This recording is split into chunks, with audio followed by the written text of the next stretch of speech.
A través de la Biblia, un análisis de la Biblia libro por libro que le ayudará a crecer espiritualmente. Estos estudios fueron diseñados por el Dr. J. Vernon McGee. Acompáñenos en este fascinante recorrido a través de la Biblia. La palabra de Dios. Ustedes recuerdan al profeta Elí. Aprendimos en el primer libro de Samuel que él fue un padre indulgente y sus hijos eran unos malvados. A ellos realmente no les importaba para nada el Señor. En el estudio de hoy veremos que David era otro padre indulgente que crió muchos hijos que salieron mal. El estudio de hoy es un gran estudio y es un estudio solemnizador, pero a la vez significativo, ya que la palabra de Dios ilustra la importancia del perdón.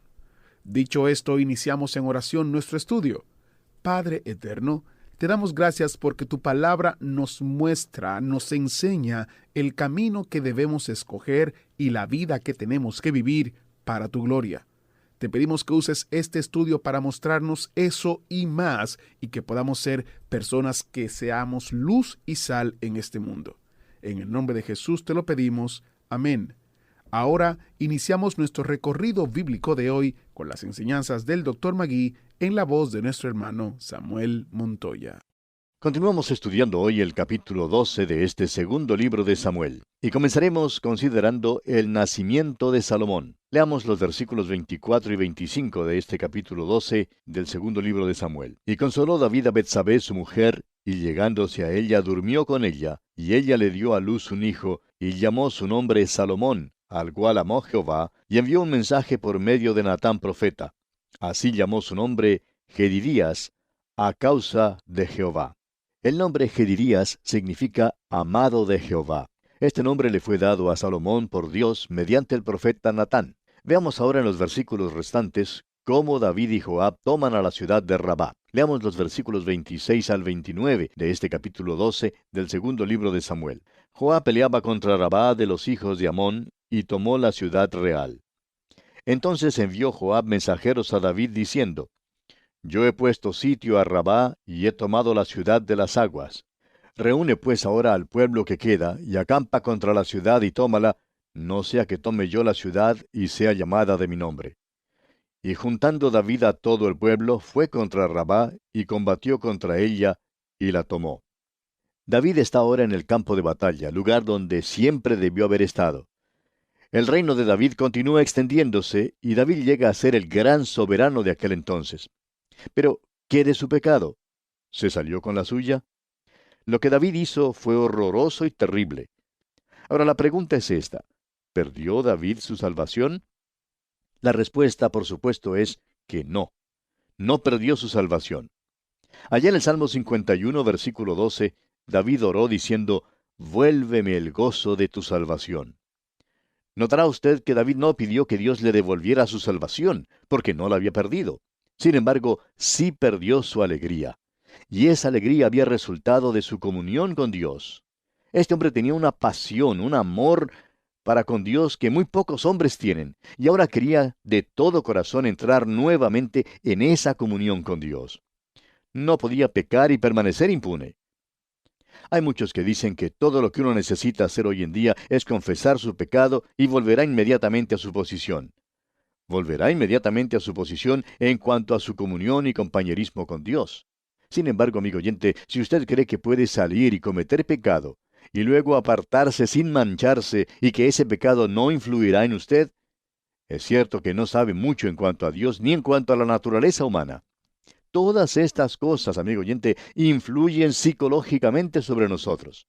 Simplemente es imposible apartarse del pecado sin sufrir sus consecuencias y llevar sus marcas y sus efectos. Es un hecho que Dios perdonará sus pecados. La Biblia dice allá en la primera carta del apóstol Juan, capítulo 1, versículo 9, si confesamos nuestros pecados, Él es fiel y justo para perdonar nuestros pecados y limpiarnos de toda maldad. Pero eso no quiere decir que nuestras vidas no llevarán las cicatrices del pecado. Si usted piensa entregarse al pecado, tendrá que sufrir sus consecuencias. El Señor nos habla muy claro allá en la carta del apóstol Pablo a los Gálatas, capítulo 6, versículo 7, diciendo: No os engañéis, Dios no puede ser burlado, pues todo lo que el hombre sembrare, eso también segará. Nadie, amigo oyente, nadie puede cometer pecado y permanecer impune. Y en el capítulo 6 de la misma carta a los Gálatas, versículo 8, sigue diciendo, porque el que siembra para su carne, de la carne segará corrupción, mas el que siembra para el Espíritu, del Espíritu segará vida eterna. No hay duda, pues, que David había sembrado para la carne. No crea usted ni siquiera por un momento que ahora él podía apartarse de su pecado, hacer una confesioncita dulce y que eso era todo. Hay algunos que dicen, bueno, la sangre de Cristo cubre el pecado. Por supuesto que esto es cierto, y también es cierto que uno nunca pierde su salvación, amigo oyente. Pero permítanos decirle que el pecado sí produce una llaga supurante que necesita ser abierta con lanceta. Y esto nos trae al capítulo 13 de este segundo libro de Samuel. David ha confesado su pecado. Dios le ha dicho, tú has hecho que mis enemigos me blasfemen por su pecado. No te desecharé, pero no vas a salir impune. Gracias a Dios que Él no nos desecha. Comencemos pues leyendo el primer versículo de este capítulo 13 del segundo libro de Samuel. Aconteció después de esto que teniendo Absalón, hijo de David, una hermana hermosa que se llamaba Tamar, se enamoró de ella Amnón, hijo de David. Absalón y Tamar eran del mismo padre y la misma madre, pero Tamar era media hermana de Amnón. David era su padre, pero tenían diferentes madres. Continuemos con los versículos 2 hasta el 4. Y estaba Amnón angustiado hasta enfermarse por Tamar su hermana, pues por ser ella virgen, le parecía a Amnón que sería difícil hacerle cosa alguna. Y Amnón tenía un amigo que se llamaba Jonadab, hijo de Simea, hermano de David, y Jonadab era hombre muy astuto. Y éste le dijo, hijo del rey, ¿por qué de día en día vas enflaqueciendo así? ¿No me lo descubrirás a mí? Y Amnón le respondió, yo amo a Tamar, la hermana de Absalón, mi hermano. Amnón no comía. Se había enamorado locamente, como decimos, de Tamar. Su amigo pudo ver que no estaba comiendo, pero también reconoció que Tamar era hermana de Absalón y que le tenía miedo a Absalón. Y continuamos leyendo los versículos 5 hasta el 7. Y Jonadab le dijo, acuéstate en tu cama y finge que estás enfermo, y cuando tu padre viniere a visitarte, dile, te ruego que venga mi hermana Tamar, para que me dé de comer y prepare delante de mí alguna vianda, para que al verla yo la coma de su mano. Se acostó pues Amnón y fingió que estaba enfermo, y vino el rey a visitarle. Y dijo Amnón al rey, yo te ruego que venga mi hermana Tamar, y haga delante de mí 2 hojuelas, para que coma yo de su mano. Y David envió a Tamar a su casa, diciendo, ve ahora a casa de Amnón tu hermano, y hazle de comer. No creemos que valga la pena leer los próximos pocos versículos que contienen los detalles de lo que ocurrió. Simplemente resumiremos diciendo que Amnón violó a Tamar. Luego se nos dice que la aborreció. Leamos entonces el versículo 15 de este capítulo 13 del segundo libro de Samuel. Luego la aborreció Amnón con tan gran aborrecimiento que el odio con que la aborreció fue mayor que el amor con que la había amado. Y le dijo a Amnón, levántate y vete. Esta cosa terrible ocurrió en la casa del mismo David. Cuando Amnón terminó con Tamar, la echó. Y pasamos al versículo 19. Entonces Tamar tomó ceniza y la esparció sobre su cabeza, y rasgó la ropa de colores de que estaba vestida, y puesta su mano sobre su cabeza, se fue gritando. Tamar fue arrojada de la casa, y ahora vemos que se ha puesto cilicio y ceniza. Y prosigamos con los versículos 20 y 21. Y le dijo su hermano Absalón, ¿ha estado contigo tu hermano Amnón? Pues calla ahora, hermana mía, tu hermano es, no se angustie tu corazón por esto. Y se quedó Tamar desconsolada en casa de Absalón su hermano. Y luego que el rey David oyó todo esto, se enojó mucho. David se enoja por lo que ha ocurrido, pero aparentemente no hace nada para corregir la situación.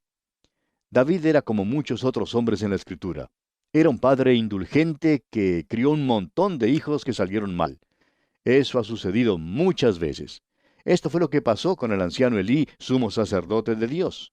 Fue un padre indulgente, con una piedad sin carácter, y sus hijos fueron desobedientes.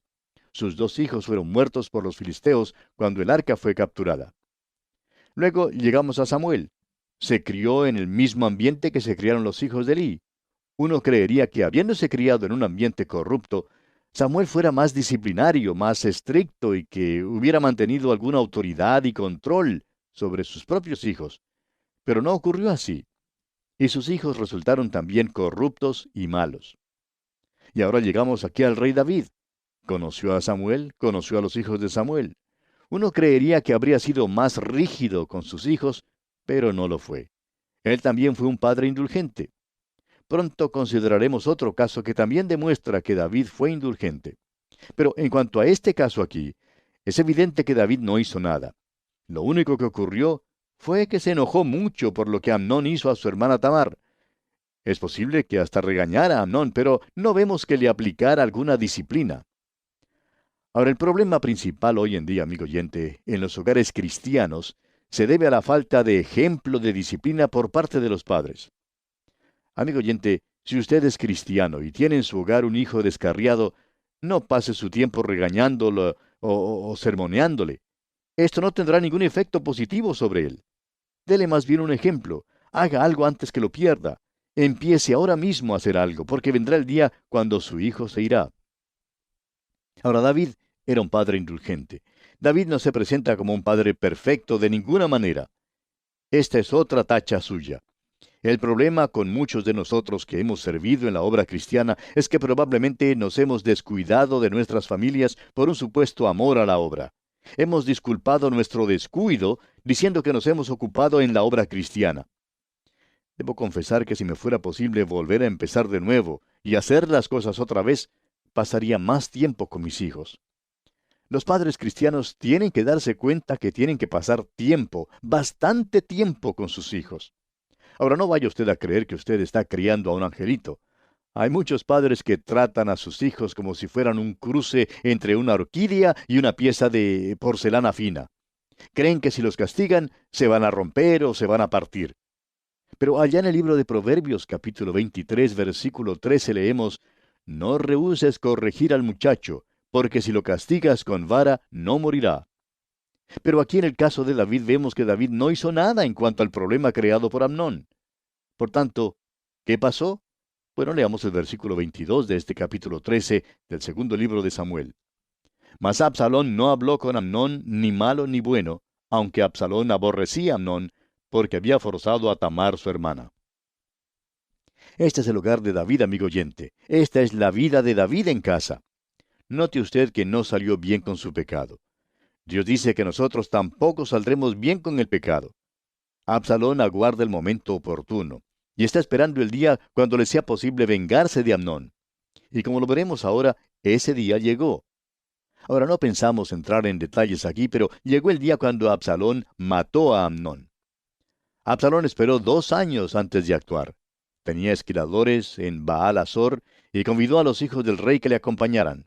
Leamos los versículos 23 al 28 de este capítulo 13 del segundo libro de Samuel.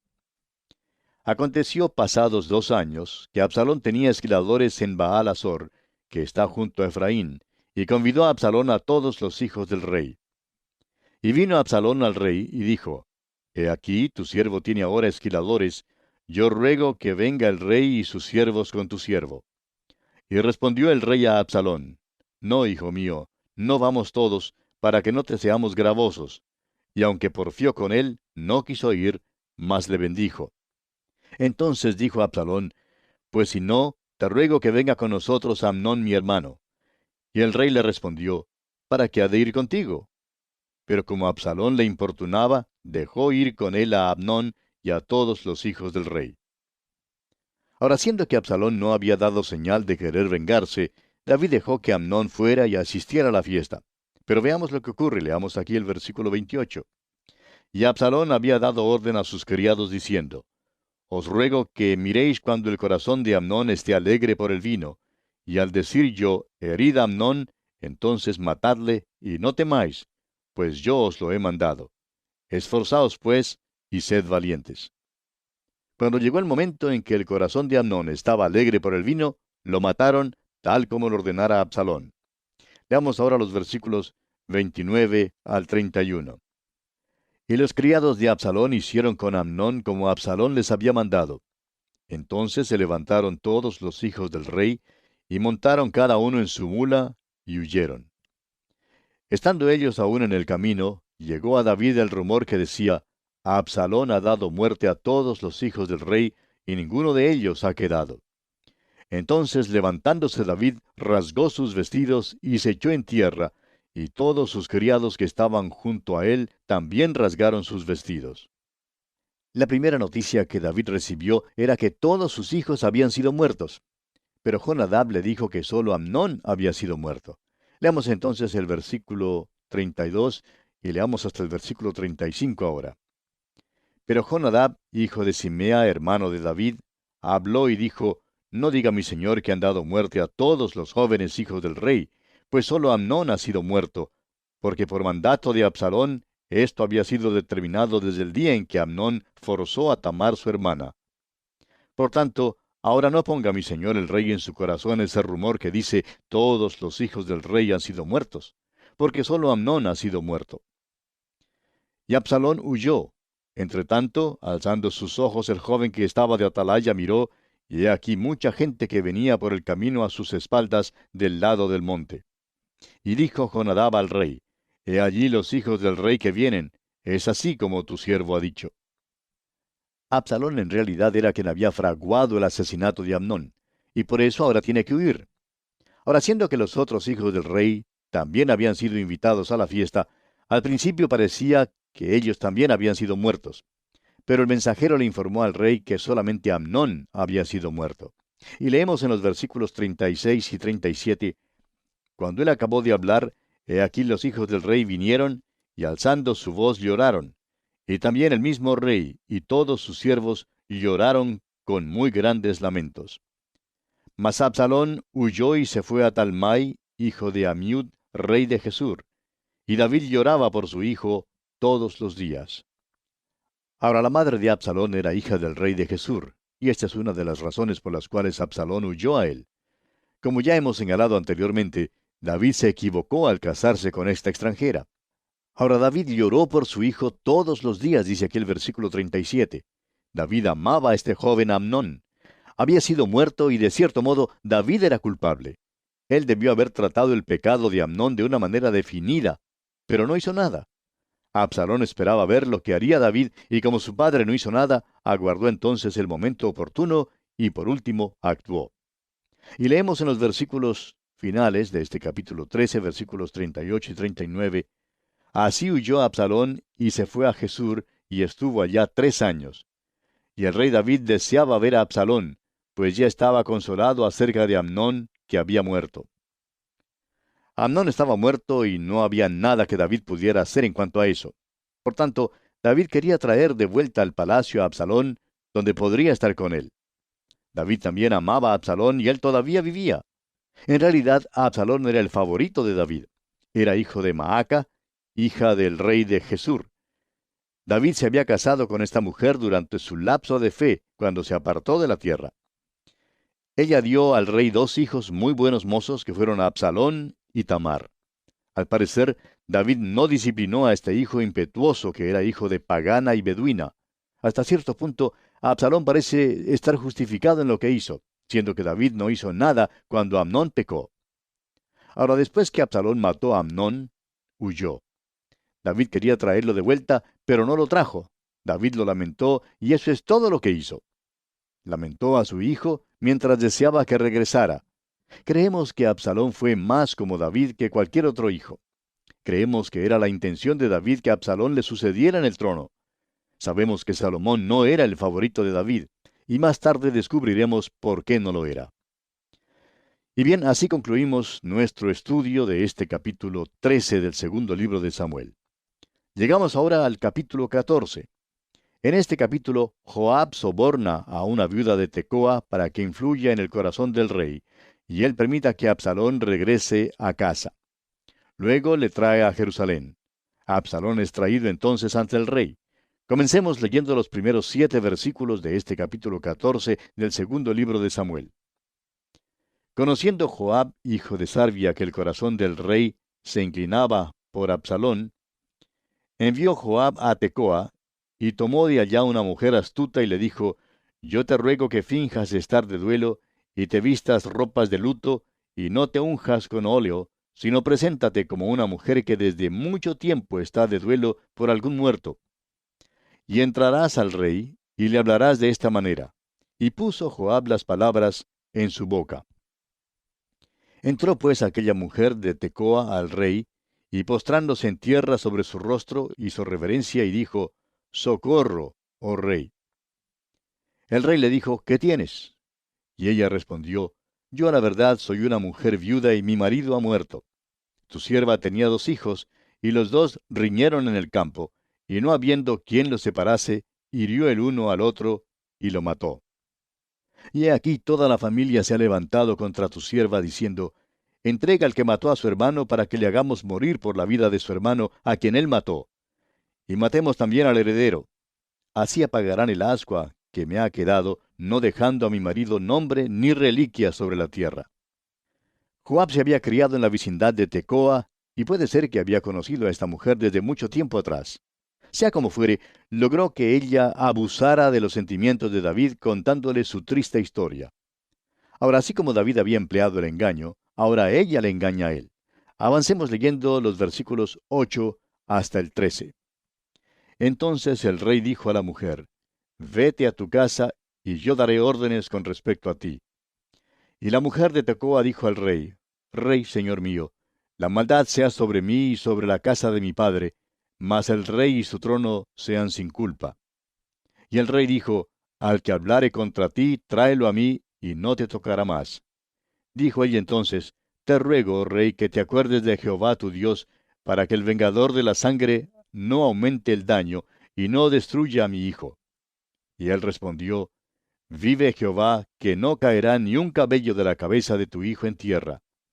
Y la mujer dijo, Te ruego que permitas que tu sierva hable una palabra a mi señor el rey. Y él dijo, Habla. Entonces la mujer dijo, ¿Por qué pues has pensado tú cosa semejante contra el pueblo de Dios? Porque hablando el rey esta palabra, se hace culpable él mismo, por cuanto el rey no hace volver a su desterrado. La viuda de Tecoa coloca ahora a David en el lugar de sus demandantes imaginarios. Lo que sus demandantes podrían hacerle a su hijo que quedaba, su único heredero, David hacía al pueblo de Dios al castigar a Absalón por el crimen que había cometido por enojo y deseando hacer justicia por lo que se había hecho a su hermana Tamar. Y una vez más, David puede ver lo que debía haber hecho en la vida de otro, pero no le fue posible ver lo que debía hacer en su propia vida. Y aquí vamos a detenernos por hoy, amigo oyente, porque nuestro tiempo se ha agotado. En nuestro próximo programa seguiremos considerando otros aspectos de este segundo libro de Samuel. Contamos pues con su fiel sintonía. Será pues hasta entonces, y que las bendiciones del Señor sean sobre usted, ahora y siempre.